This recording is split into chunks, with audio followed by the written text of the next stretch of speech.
And we're back. It is Tell Me Your Story. Yes, we come your way every Sunday at 7 a.m. and 7 p.m., Monday mornings at 1 a.m. and 9 a.m. on Wednesdays with new paradigms for a new world. We also stream live at those times at richarddugan.com. That's right. We are here to bring you more information, give you choices and knowledge of those choices to help make your dreams come true, as well as on the podcasts, which is the full version of the interview that you can pick up on SoundCloud, iTunes, TuneIn Radio, Spotify, Stitcher, Player FM, Blueberry, iHeartRadio, Amazon Music. And we're on YouTube where you can watch these videos, and we link to our guest's website. I'm in the process right now of learning my video editing software where I can actually place a link that you can actually click on the video, the surface of it, if you will. So I'm still working on it, folks. I know it's possible. And that way you can go straight to our guest website and find out more about what they are doing. We hope you'll subscribe too. And I'm going to say this probably every time that I bring this up. Please subscribe. Not because I'm trying to raise my subscriber numbers. I don't care about those numbers. What I care about is you being notified of new content that has been posted to either the podcast or videocast locations like SoundCloud or Spotify and YouTube. So if you want to be notified when something new comes up, boom, go ahead and subscribe. You can subscribe anonymously, as I have found out, especially to YouTube. You probably can do that on some of these other sites as well, but I think it would behoove you to do so. We also ask that if you'd like to support this program financially, we would greatly appreciate anything that you would be able to support us with. Energetic support, certainly, but financial through PayPal. PayPal, it's there for your security as well as ours. And then we ask you to take time, spend time in that quiet, calm, still, peaceful place. No, it's not at the beach and it's not on a mountaintop. It's going within and listening to that still, small voice. You can trust it. I guarantee you can trust it. You can listen for inspiration, for insight, for guidance. I even think maybe for a little some laughs. Who knows? I don't know. Maybe your higher self is a closet comedian. Needless to say, we want you to take that time to relax and just take it easy, all right? On the outside world, it's rather chaotic. It's like someone turned on high speed on the blender, and we have no clue as to how this is all going to settle out. But we know that from time to time it will, and then it'll get stirred up again and settle out, and that's just the cycle of life on the outside. But on the inside, not so much. It's a place where you can relax and rest. As a kid growing up, I always thought if I could just find that place on the planet. And I thought about it and thought about it and thought about it. And I then realized that even if I found it, then so could everybody else. Whereas going within, nobody else can get there. Okay? I don't care what they do. They can't get there. So with all of that said, wasting, so to speak, a matter of 3.5 minutes into the program, we are going to waste no more time. We're going to get to our guest who is returning here on the program. And I have to tell you, I loved the first time we had her on because of the conversation that we had about divine trust, a practical guide to end suffering and find your way home. Now, in my case, it wasn't jumping on a plane and flying back to Phoenix and going to 1822 East Hubble, okay? That's not home. But we're going to find out exactly where home is as our guest defines that for us. Nancy Wiley, thank you so much for being with us again here on Tell Me Your Story. It's always a pleasure. Oh, Richard, I had so much fun with you last time. I can't wait to see where we go.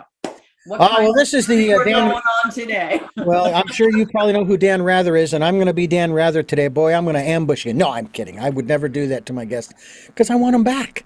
You know, I always find that interesting with many interviews that I see, especially the antagonistic type, that might go on for 15 or 20 minutes, and I'm going, so you're berating this person because you never want to talk to them again, and they'll never want to talk to you again? Mm-hmm. I find that, kind of bizarre. But you have a simple method in deepening our trust in the universe's, I love this word, orchestrating power. And when we step back as the observer, we're really able to see, aren't we, the orchestration that's going on to a limited degree because we're still in this human body. Right. But we can kind of step back. I mean, I step back every so often and I look at periods of my life and I'm going, I couldn't have planned that any better if I spent another lifetime trying to figure out how. I know, I know. And Wow. the more you get out of your own way and you Yeah. flow with this, it's really a dance. It's a dance with this energy that hosts all that is. And I've listened to you enough with other guests, and then we had great conversations. So I know from where you're coming from. And I just want to, again, say this out loud to you and your listeners, what we're doing on the planet right now and how we're speaking this out. It's a vibration that goes out and actually makes a difference. So thank you, Richard, for what you're doing. Thank you for having me on here. I just love your platform and what you're doing. So keep it up. It's really great work and it's making a huge change. You can feel it. And no wonder your viewers have really skyrocketed over the last year. Yeah. It's because it's time.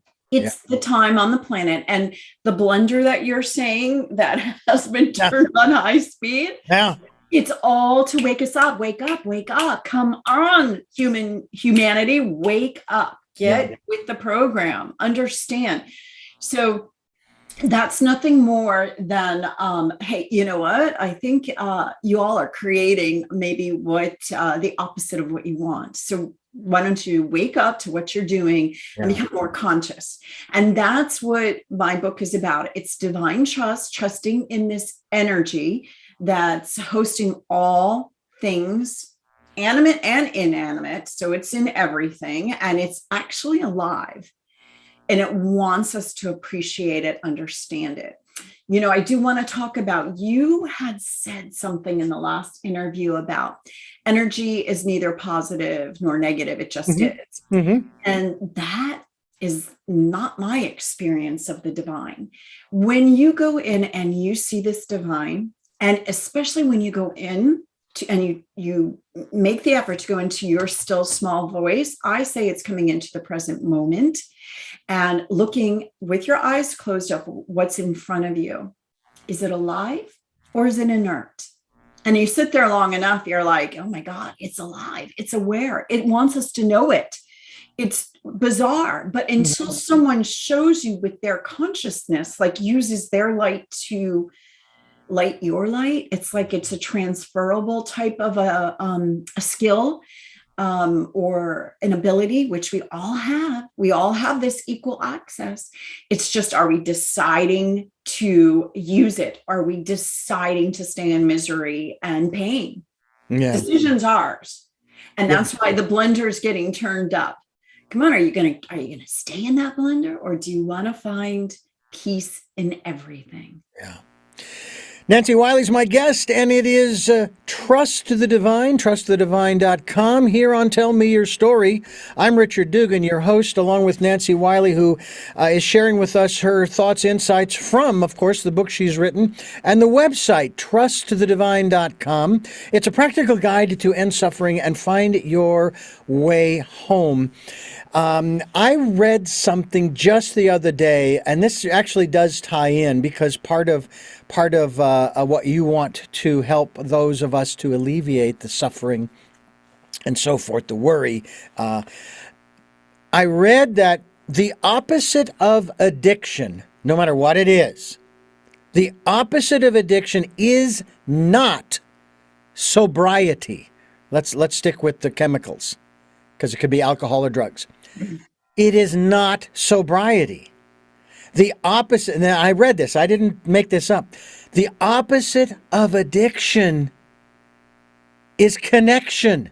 And I thought, wow, that is true, isn't it? It is. We don't want, when we are talking on this program to people who we don't know whether they have addictions or what their life circumstances are, but we talk about, going within and connecting with the divine, connecting with that higher self, et cetera, et cetera. And it's like, I've always said this, that your still small voice will never put you in harm's way. It will challenge you, but it will never put you in harm's way. Well, addiction puts you in harm's way, but your still small voice didn't tell you to become addicted to this, that, or the other thing. I want to add to this.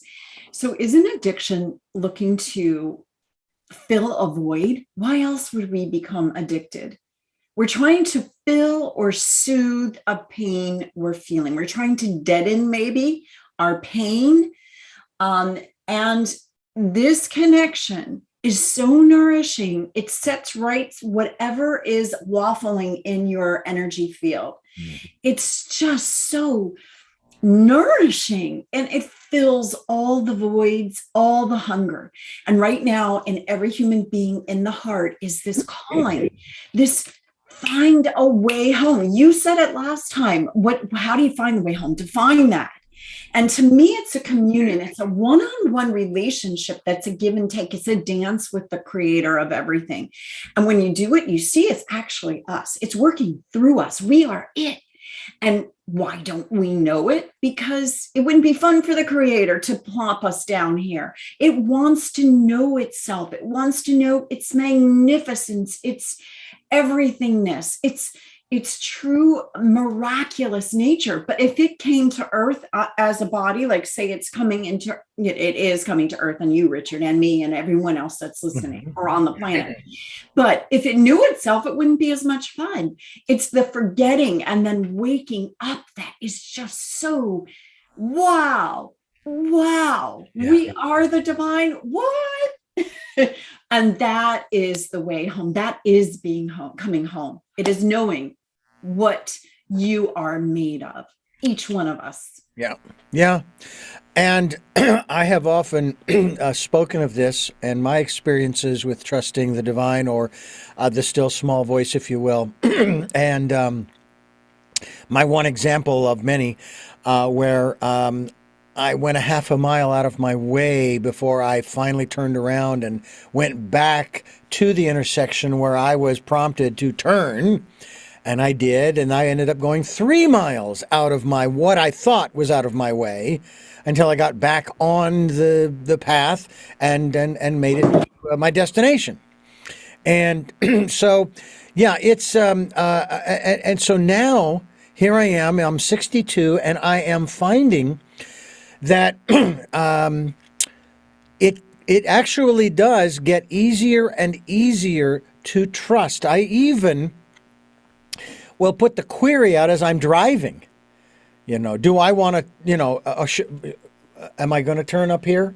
Am I going to go straight? Am I going to turn up here? Am I going to go left? Which way am I going now?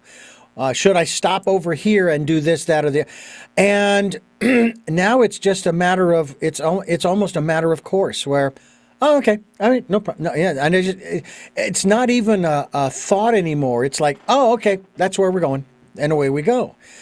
Once again, I have no clue as to why. By the same token, you know what? I don't need to know why. I don't. It's inspired action. You don't know why. And that's the fun, because most likely what you're going to encounter is something that's really amazing and miraculous, and that was meant for you to come in contact with, or come, in evidence with. It's just so beautiful. I love when that happens. Those are the funnest times. Oh, yeah. Talk to us a little bit about this concept. It's kind of an interesting one. I have never put it in these words, but you have. Talk to us about the grace of trust. So for me, the grace of trust is when you're in this dance, it's just this perfect unfolding. And everything, I mean, you can look back on your whole life. It's one of my exercises in my book is write down a list of anything your mind labels as bad, or something, a situation that was a negative in your life or someone else's. just write as many down as you can. And it can be spiritual, financial, physical, health wise, just write it down. And then when you get to this, the present moment, which is where the creator is and your relationship, your communion with creator, and you drop something that your mind labeled as negative into it, it dissolves it. And you see what a blessing it was in your life. You didn't think about it at that time, but you realize, oh my God, that was a turning point for me, where if that didn't happen, this wouldn't have happened. And then this wouldn't have happened. And you see the grace unfolding as it is. It's really so nourishing and enriching, and just a beautiful unfolding of your life. What is so fascinating is the fact that it doesn't necessarily make life, quote unquote, easier. But what it does is it gives us that internal peace, if you will. It takes away a lot of, interestingly enough, it takes away a lot of the guesswork. I do think it does. In my case, it makes my life easier, because once you understand the mental construct of how this world is created. And, I talked about the bus stop conversation, where we all choose what it is, what kind of conditions are we going to come into, and why, and how that's meant to develop our soul, which is endless. And it goes on and on and on, probably through multiple lives. I'm open to it. I hope, I know you are. And I know, some of your listeners, maybe not, but let's just say, for sake of arguments, we choose our conditions, and then we take a body. And once you understand, like, oh, I chose that. I chose to have a special needs daughter. Wow. In my case, I had a special needs brother, and my siblings, it was so painful. We block that part of growing up out. We block it out. It's like amnesia. And then what happens? I have my own daughter who's special needs. Why? Because I didn't look at it. I chose that. And so once you see that, you're like, oh my God, that makes so much sense. And you see, like, okay, there has to be something with maybe acceptance or becoming stronger. I know an autobiography of a yogi, Paramahansa Yogananda, said the strongest or the most powerful yogi was not his yogi, but his yogi's yogi. Why? Because he had a family, he had a wife, he had a job, he worked on the railway. And yet he could still come after a whole day of working and family issues and marital, whatever, living with that. He could still get into such a profound meditative state. He would levitate off the ground. And Paramahansa Yogananda said, well, that is true power.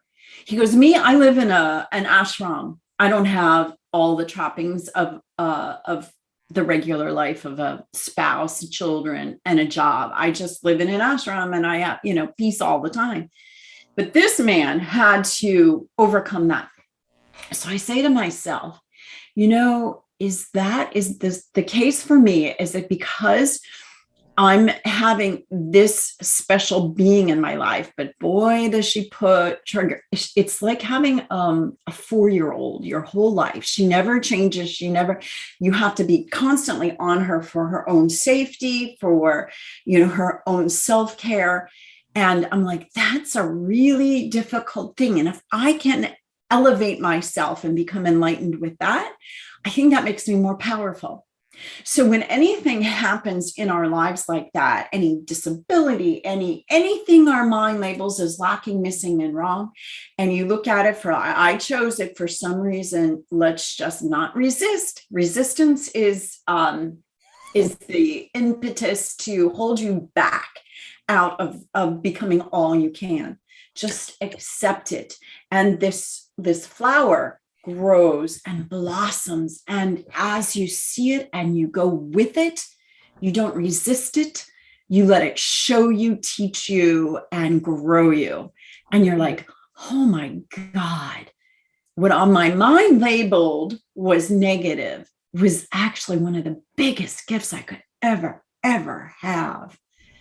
And if that helps one of your listeners, because I know we're all, on this journey together as one being with individual aspects of the same energy. We all are here being asked the same thing. Come join us. This heart calling is common to every single human. Well, and I was hoping that you would have used the phrase about resistance. Resistance is futile. And in a manner of speaking, it is, simply because we contracted to be here under certain circumstances, to learn certain things, have certain experiences, and that's what's going to happen. Now, I have also heard it said that, hey, we have choices. We can opt out. We can change it. It is not, and funny, I said this yesterday on an interview. I said, it's not written in concrete. And then I realized, you know what? Even if it is, even that's changeable, because you can bust the concrete into a million pieces. Mm-hmm. It's a situation where it's your life. Someone said to me when I had been going through a rather tumultuous time about a year ago, and they said, Richard, you wrote this script. Mm-hmm. This is not someone else's script. You wrote this, but you can rewrite it. Yes. All right. And it felt a little bit like they were shaming me at first, but actually they were just trying to say, look, okay, if you want to look at it that way, it's on you. All right, fine. This is your fault. Better yet, say, okay, you wrote this, but you can rewrite it and have it come out differently. And so I'm of the mindset that I am doing my utmost during those times to rise above and try to, almost like people who have those out-of-body experiences, to be the observer, to watch what's going on and not get drawn into the emotional dynamic that's going on. And I'll be honest with you, it's actually come fairly, I don't want to say fairly easy, but I've been able to manifest that because I don't like the drama. And I know some people they thrive on it. And I'm going, but it's so exhausting. Oh, no, I don't propose drama at all. And yes, absolutely, you can change your reality. And if we're the divine, and we are, from my perspective and what I know, yes, absolutely, you can create it. You're co-creator with the divine. We're one and the same. And you can absolutely rewrite your outcome. Absolutely. Nancy Wiley's my guest, and we are talking about trusting the divine. TrustTheDivine.com is the website, and we will be linked to that website on this interview as well as the previous one. And we certainly hope that you will go there as well as continue listening to Tell Me Your Story. I'm Richard Dugan, your host, and I have to say that, there are certain phrases I'm trying to get rid of. That's one of them. I have to say, no, you don't. Shut up. You don't have to say that. It's similar to some of the, and I know there's a name for these phrases and words, and I can't remember what it is. They're almost like superfluous, certainly. When people like to say, or like, after every second or third or fourth word. And someone said to me, the one way you can get somebody to stop saying, is respond to them every time they say it. No, I don't know. No, I don't know. I mean, be as repetitive, and eventually they might catch on. But the thing that I find so fascinating is that what we're talking about here is so untangible, non-tangible, if you will. You can't put your hands on it, and yet it is going to have a profound impact on the things you can touch, that you can put your hands on, and you can sense with your five senses. And I think that that's one of the aspects that might actually appeal to some folks, in that they like the material world. I'm not saying I hate it, but I've gotten to the point where there are certain things in this world that I just don't have an interest in. They just don't draw my attention. And I think that's what happens with a lot of these individuals who end up, say, in the monastic life, similar to many of the people who are in Paramahansa's book, autobiography. They just didn't, it wasn't that they had to necessarily renounce anything, there was just no interest. I don't know if there's no interest or they just get to such a peace. They're above it. Maybe they're above it. Let's talk about normal humans, which are the people probably listening to this. So as normal as one can be. Yes. So here's the thing. When you learn the techniques that I share in my book, what happens is you get to this place where it's like a 0 point where you're actually one-on-one equal with the creator. You're communing with them. And you can stay in that position of unmanifest territory, or you can bring an intention in, something you want to change to your life, something you want to create a different reality. So you put it into there and it moves it out. Now let's just go to people who have pain, something that you're resisting. When you drop that into this energy field, you say it's bad, you labeled it as bad because you're coming from your mind and you bring it into this energy that has no labels. Everything's perfect and divine and beautiful. And it takes that thing you labeled as bad and it just dissolves it into the perfection it is. So I actually have an exercise in the book to do this, which I kind of started talking about. But once you do that with enough things, you're living a monastic life in a normal human incarnation with a family, which is what we started talking about. So you can put everything that your mind labeled as bad and nothing bothers you. I'm going to take you into a specific thing that just happened. So, my book, I wrote it for the Parkland shooting right after it, because it was 5 days after that, I went deep into my communion with the divine, with trust. I said, I trust you. Why did this happen? How does this serve the light?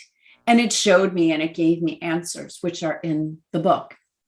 So we had our interview and then the Uvalde shooting happened. So we haven't talked since the Uvalde, Texas shooting. So that day I found myself watching the news and I was having like a deja vu all over again. And I felt my energy field go in. I sat on the couch, I started watching the news, felt worse and worse for the whole next day. And my one of my person who helps me with my Facebook and my other social media platforms is like, what do you want to post? What do you want to post? And I'm like, I don't know. I'm suffering right now. So this was not even 24 hours after it happened. So I said to myself, so this happens faster. You're still human. You're still going to have instances. But you can, with this knowledge, this sacred, holy knowledge, you can catch yourself and you can say, okay, I'm falling out of, I'm going, you could literally I could feel my energy go down. I could feel it being in survival mode and safety and security, having insecurity issues. And I could just feel the whole contraction. I'm like, I got to get a hold of myself. What did I do? I stopped. I started breathing. I came into the present moment. I said, I trust. I used everything in my book. And I started getting answers. I mean, just that little bit of stopping yourself, breathing, coming into the present moment, as I explain in the book, which is what pretty much everybody knows how to do it. You just breathe and you just come into the present moment. And I got answers. I got so many profound answers. And it was basically twofold. One is, what do I stand for? What do I stand for? Do I stand for this? Hell no. It's the opposite. I mean, yes, I did. I'm of the proponent. If I see something which my mind labels as negative and bad, I have to take responsibility for it. I have to take my part in that. As a societal member, collective consciousness, what did we do to cause a human being who would do this? What? Was it the parenting, the lack of parenting, the lack of supervision? The kid was bullied. He wasn't even living with his mom. His mom had a I guess she was separated from the father, and he had a stepfather. He wasn't even, he was 18 and not even living at home, wasn't in school. He was a dropout. He was bullied. You see where I'm going? He probably had the video game that killed people and, took pride in killing people. Then he's on social media, which promotes it, right? They become heroes if they kill people. What kind of sick society is this? And then that he can get a gun, he can get an automatic rifle when he's 18 and he is unstable and unsupervised. What the hell? I mean, what kind of society is this? But do I say it's someone else's fault? No, we say, what can I do to change this? Take individual responsibility. And then 2, this is most important. If we hear nothing else than this, what do I stand for? Do I stand for fighting against guns, fighting against this, fighting against that? Or do I stand for love? Do I take my feet and firmly plant them on this planet Earth and say, I stand for love? I am love. Even in the midst of this horrific thing, I stand for love. I choose love. With this is so powerful. I was shown that day that this is so powerful. We think as an individual person, we cannot make a difference. But when we stand firmly with love and plant our energy on this earth, I got that. That was so powerful. One little me doing that is so powerful. That is the antidote.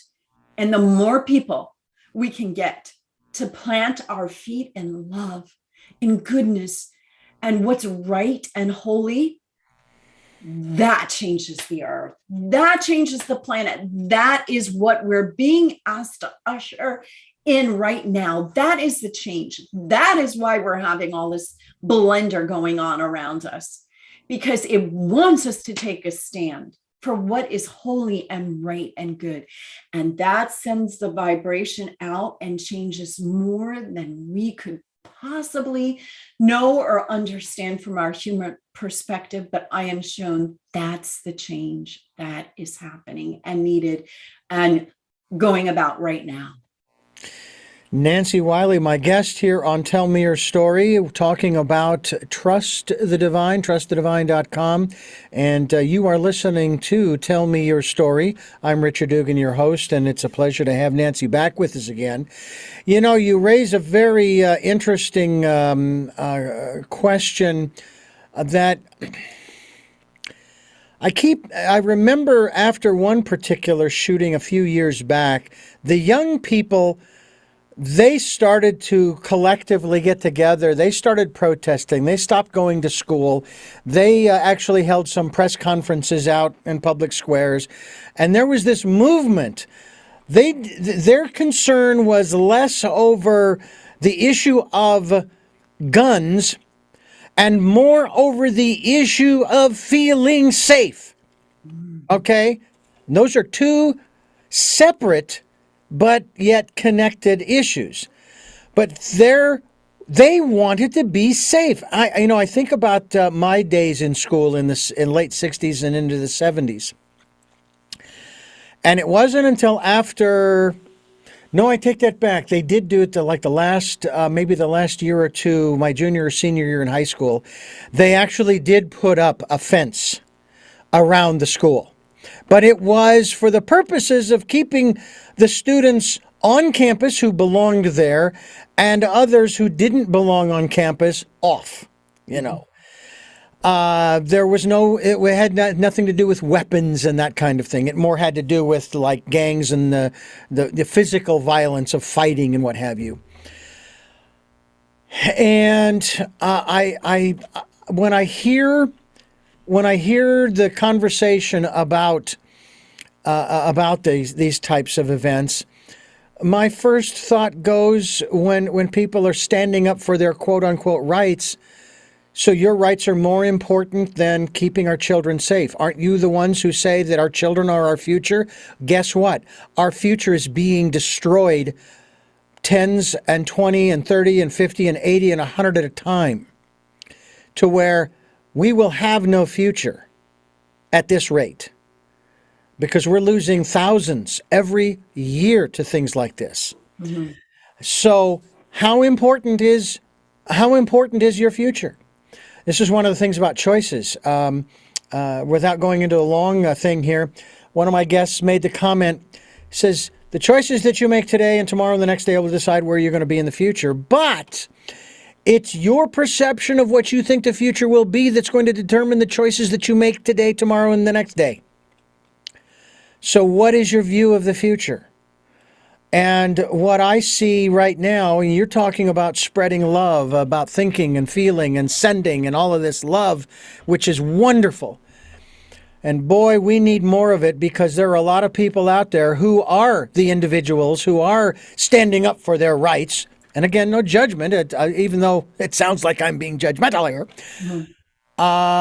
who are taking those positions out of fear. And I don't know why I think this way.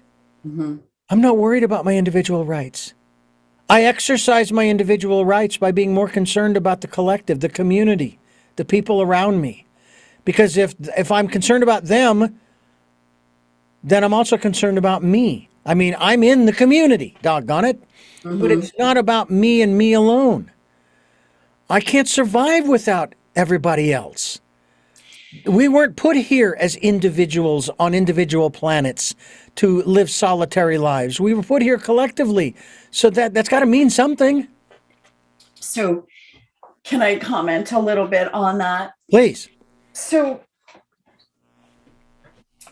don't take this the wrong way. So let me finish and then we'll come back to what you're saying. Sure.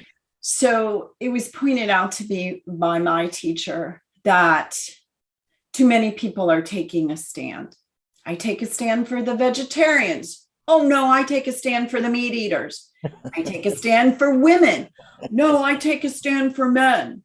I take a stand for Democrat. No, I take a stand for Republican.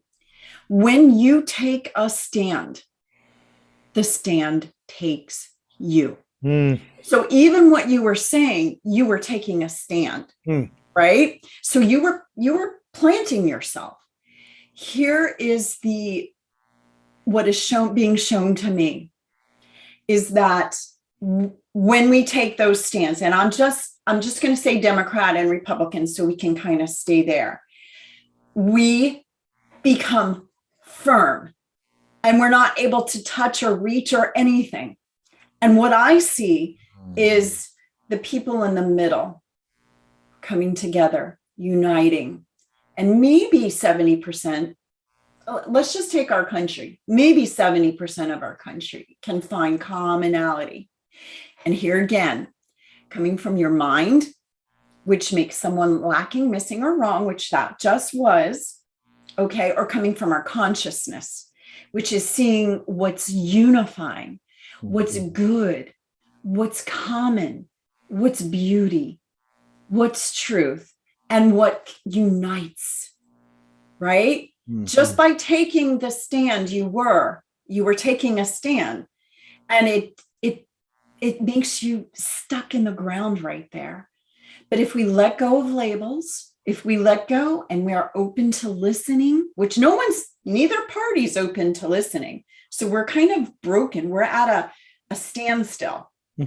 And that needs to fall away. That's what I'm being shown. We need leaders who unify, who look for the good and the commonality. Wow. Okay, yes, we disagree. How can we agree? It's a total different paradigm, which is your show is all about, is the paradigm changing. And this is the paradigm which I am showing. We need people brave enough to stand out there.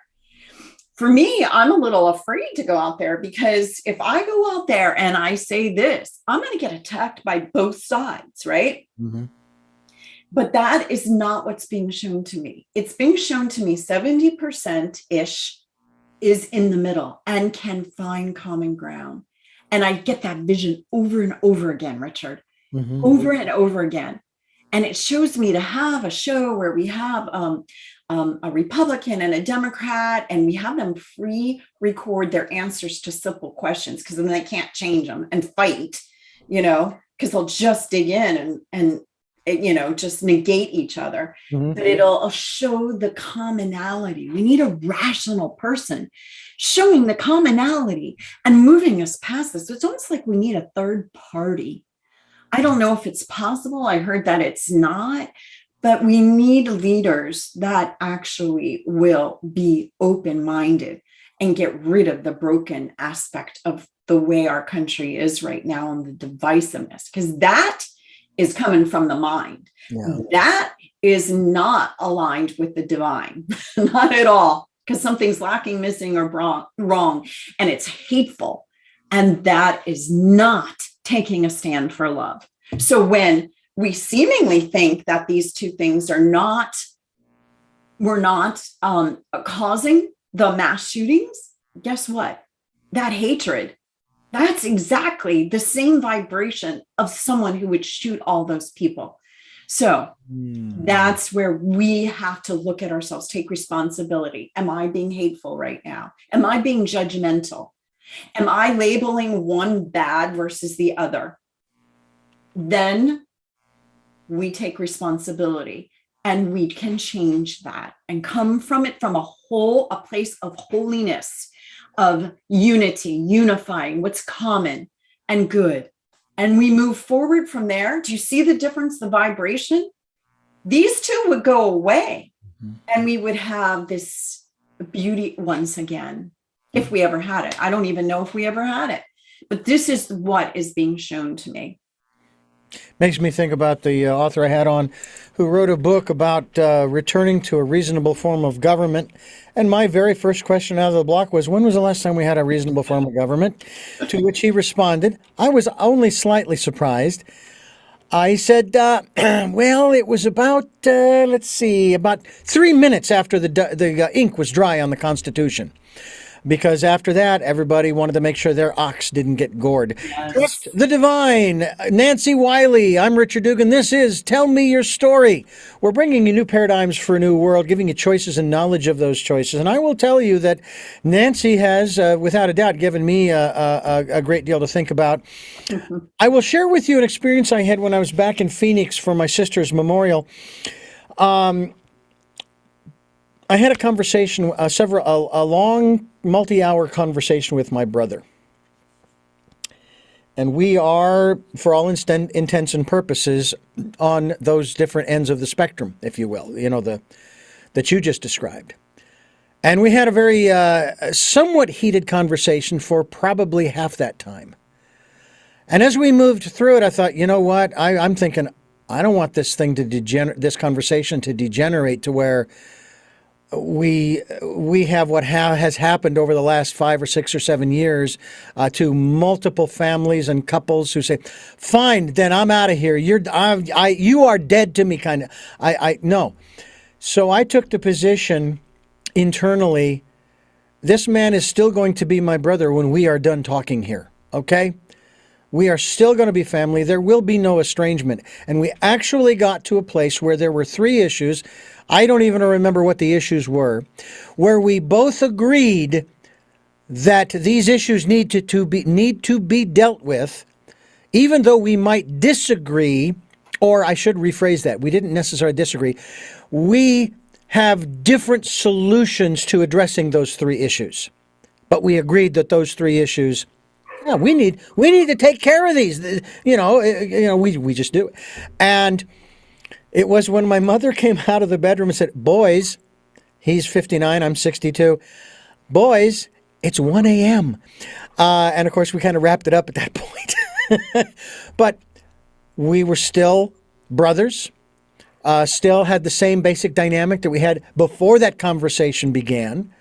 I have a better understanding now of where he's coming from, which is neither right nor wrong. It's just where he's coming from. Mm-hmm.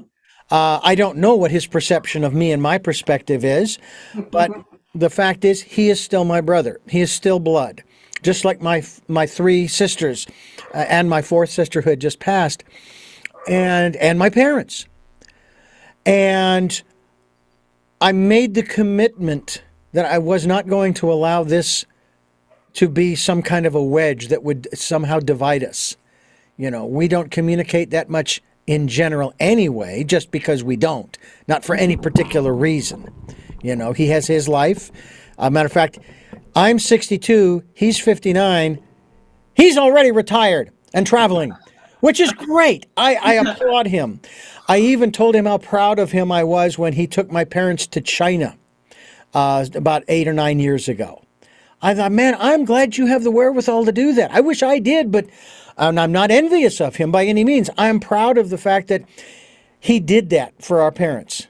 I mean, they deserve that. They raised 6 kids. Come on, they deserve a darn a Nobel Prize, Peace Prize, for keeping us all together. So I know that it's possible what you're speaking of, and I was actually going to go into a further explanation of where I was coming from, as you describe it, my stand. Okay, but I thought, no, you don't need to do that. Just leave it alone. Because you understand what she's saying. Okay. And I've told this to my listeners many, many times. In one conversation I had with a guy who was talking about these different philosophies, I shared mine. He says, well, let me tell you what my perspective on your philosophy is, blah, blah, blah, blah, blah. To which I thought about it for a moment. I said, you know what? Well, there goes another one of my grass huts up in front. I know. I love that about you. You're able to be open. I love that. And it's not to say that I don't have my stands, okay? Because I still get into conversations with people. But I loved what one of my friends said just recently. He says, yeah, but it's a waste of time. I mean, to go there to converse about that, whatever it is, it's a waste of time, because all it's going to do is generate that energy of division, of separation, of disconnect, of alienation, whatever other term you want to use. And I tend to agree with him. It's just a waste of time. I'm not just saying that my conversation with my brother was a waste of time. It wasn't, because I do understand. I mean, he's traveled. I haven't. He's been to other countries. I haven't. That's true. I still have a different perspective on things than he does, but that's what makes us unique as individuals. And that's what makes the world go round, so to speak, is these. What if we could listen to each other and hear civilly their viewpoint? Yeah. I think that would get us there. Yeah. You know where I'm coming from with that. Yeah. There's the fairness doctrine that was abolished in 1981 by the then president. And I think it was one of the biggest mistakes that created a lot of this polarization. I'm not saying that it wouldn't exist today, but it basically said that if, as a broadcaster, radio or television at the time, if you're going to talk about an issue, you have to talk about it from multiple sides. I've talked with some very conservative individuals about that doctrine based upon how I've summed it up. And I've asked them, do you think that it should be brought back? I was actually genuinely surprised when they said yes. Absolutely, yes. And of course, then there are those who say, I don't want the government telling me what I can talk about. I said, it's not telling you what you can talk about. It's telling you to converse about a subject from as many sides as is possible. At least 2 of them. It then eliminates the echo chambers. Absolutely. Okay? It eliminates that. And it says, you want to use the slogan, fair and balanced? Then be fair and balanced. Yes. And then we'll really be able to talk about stuff. I remember when we were celebrating the 500th anniversary of Christopher Columbus, and I remember back to my school days of learning about the history of the, Christopher Columbus sailed the ocean blue in 1492. And it was a great story, and he discovered this and that. I still always wondered why the country wasn't called Columbus instead of America, after America Vespucci. Why was it called America? Usually you give the last name, Vespucci. How would you like that as the name of this country? I love it. But then on the 500th anniversary in 1992, I started hearing three different versions of the history of Christopher Columbus. On the one hand, he was a saint. On the other hand, he was a devil. And on the third hand, if you will, he was somewhere in the middle. Mm-hmm. And I figured, well, okay, there's probably a little bit of all of those in the whole story. Mm-hmm. And of course, we seem to be, and I'm loving a lot of the history that's coming out now about the contributions that women of all colors have made in the history of this country, in different industries and so forth. And it's like, what was it? I heard that it was not Henry Ford who invented the first automobile. He just got the patent in first. It was actually, I believe, Benz who developed the Mercedes-Benz. I think it was him. Don't quote me on that. But it's like we never seem to get the whole story until decades, if not centuries later. Yeah. And I know, and that's one of the things that I wanted to talk to you a little bit about as we continue here in terms of not so much history, but in terms of this concept of truth, also in the context of listening to that still small voice, if you will. Because I personally believe that that's all you're going to get is the truth.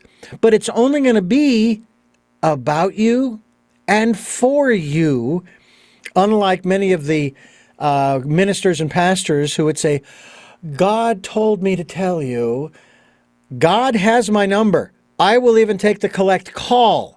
Okay?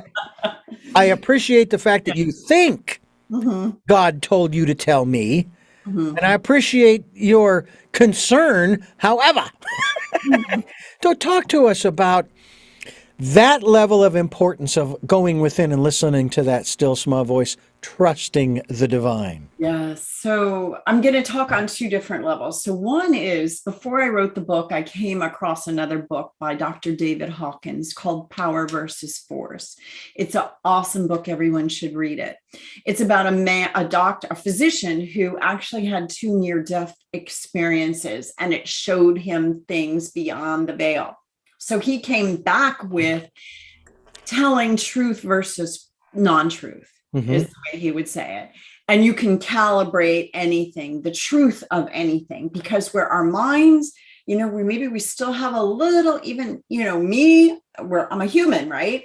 Am I taking a stand? What's the truth? And you can calibrate things on a scale of 0 to 1,000. 1,000 would be Buddha and Jesus. And then 0, anything below 200 is not life affirming. Anything life affirming has to be calibrated at, or is calibrated at, over 200. So anything below 200, not life affirming. So you can calibrate. And that's with the kinesiology, where you put your non-dominant hand out, and you, as the connection to, whether you realize it or not, you can still have truth be told through you. Now, you cannot do this because you can't do it to yourself, but there is a way you can do it. It was taught to me by Dr. Lee Vickers in Fort Lauderdale.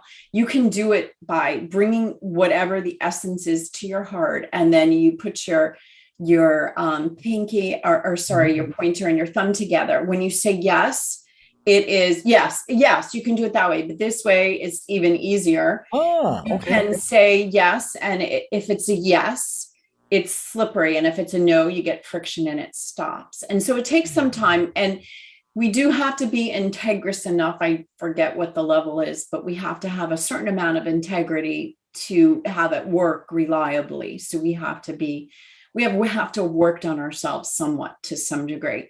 And then you can say yes, and then you can calibrate it. So I'm always calibrating. What's the Democratic Party calibrating at? What's the Republican Party calibrating at right now? And I get numbers, and I can see. I can also read energy, but just for your viewers, you can do truth versus non-truth, or you can calibrate the how valuable is that to the human species and to the evolution of the planet. which is God's source. Mm-hmm. So that's one before I could do it. But now what I do, I still do that because sometimes I do still feel like I'm taking a stand, and it's my humanness. We're human. We have to accept and acknowledge and actually relish the fact of us taking this body and having this experience, because it is quite beautiful. Okay. So now with that said, when I commune with the divine, I can get answers. I get direct answers. Every single listener, every single human on the planet can do that, because every human is made the same way. Now, with this going into this communion and having that direct line, you can get answers to what you're saying. And you can be sure if something's lacking, missing, or wrong, you're in your mind. You're fooling yourself. You are not in this communion with this dance with the divine. It's beautiful, and it shows you the beauty in everything, even the things that we see as, someone lost their life in this shooting. That seems to my human mind a very negative thing, but that person actually gave their life to evolve us all. And what a valiant, heroic thing that was to do that. Nancy Wiley is my guest. Trust the Divine is the book. TrustTheDivine.com is the website. This is Tell Me Your Story. I'm Richard Dugan, your host, and I just want to ask you, Nancy, so this dance that you talk of, and I say this tongue-in-cheek, is this a waltz, a tango, or is it the first dance I learned in 8th grade dance class? Is it just the box step? It's everything. It's it all. It's all of it. It's all of it. Yeah. And one last thing I want to add is the divine has a sense of humor. Yeah. It's got a pretty darn good sense of humor. It likes to play with us. Yeah. And it likes to test you. Oh, so you say you trust us, me. Mm-hmm. So do you trust me right now?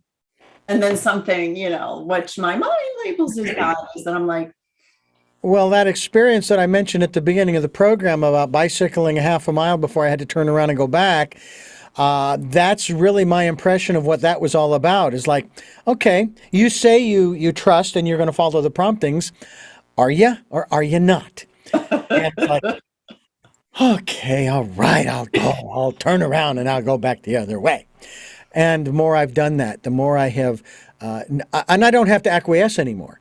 It's more a matter of, oh, I'm getting a prompting. Okay. And it's not a question of, and I said I would trust, so I'm going to follow. No, it's now a matter of course. It's second nature.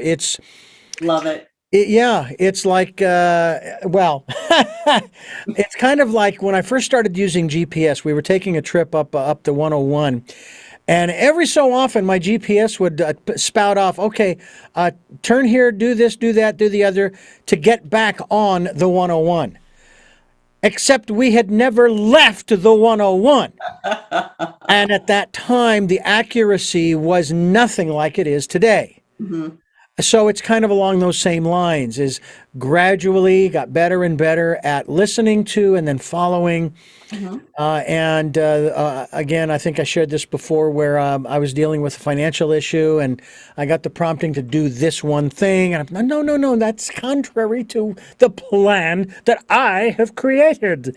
And it just, and finally, all right, I'll do it. And I did it and realized after the fact, a few days later, I realized, oh boy, am I glad I listened and followed through on that, because otherwise things would be a lot worse today.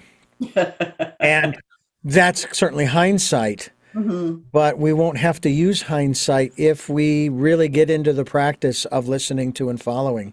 I want to thank you so much for being with us here on the program. This has been a real pleasure, and I guarantee you we will have you back to talk more about this. I'll tell you what, the next time we get together, and there will be, I would like to go through some of those steps that you outline in your book for learning how to, teaching ourselves how to trust the divine. I love it. I would love that. I would I was thinking maybe we should do that today, but we'll do that next time because that gives us a reason to get together and dance together. Exactly. Exactly. And it might even be breakdancing. I don't know. I can actually spin pretty good on my head now. I have got those three questions I'd like to ask you again that I always ask my guests here on the program, but I will also first say, folks, thank you for listening to and watching Tell Me Your Story. New Paradigms for a New World. And of course, we are here on Sundays at 7 a.m. and 7 p.m., Mondays at 1 a.m. and 9 a.m. on Wednesdays for that special edition of Tell Me Your Story. We also are podcasting on SoundCloud, iTunes, TuneIn Radio, Spotify, Stitcher, Player FM, Blueberry, iHeartRadio, Amazon Music, and many other locations on the internet.